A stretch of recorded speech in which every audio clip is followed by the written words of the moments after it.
Дархан аймагт хүнсний хангамж аюулгүй байдал үндэсний хөдөлгөөний нээлт олж, Монгол Улсын ерөнхийлөгч Чухнагийн хүрэлцэхийн мэндчлэгийг ерөнхийлөгчийн үйлдвэр үйлчлэгээний бодлогын зөвлөх Даваа Баяр уншиж танилцууллаа. Тус арга хэмжээнд Дархан аймгийн нутгийн удирдлагууд аж ахуйн нэгж хоршоод төрийн албаныхан оролцсон өргөн цар хүрээнд болж өндөрлөө.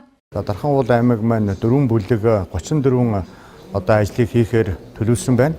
Мал аж ахуйн чиглэлээр, газар трейдингийн чиглэлээр, хүнс үйлдвэрлэлийн чиглэлээр 4 бүлэг 34 ажлыг 2027 он хүртэл хийхээр төлөвлөсөн байна.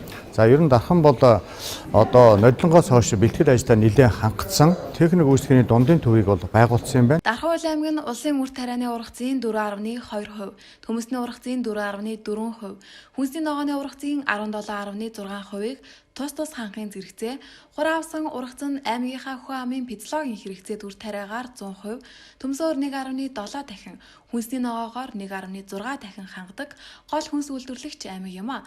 2022 онд Дархан аймаг нь нийт 46.5 мянган тонн ургац хураа авахаар зорин ажиллаж байна. За Дархан аймгийн хувьд хүнс үйлдвэрлэгч гол одоо цөм бүс нутгийн хэмжээнд бас тооцогдож ярддаг.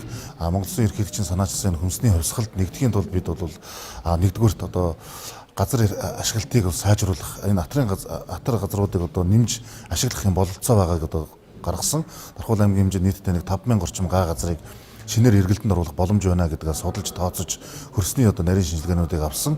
Цаашид газар тариалангийн салбарт тариалангийн талбайг хашаажуулах, ойн зурвас байгуулах, эрчимжсэн газар тариалан, эрчимжсэн мал аж ахуйг хослуулан хөгжүүлэх, хүн амыг хүнсний ногоогоор жилийн 4 улирлын турш тогтвортой хангах, хүлэмжийн цогцлбор бий болгох, зорь аж ахуйг нэмэгдүүлэх шаардлагатай байна.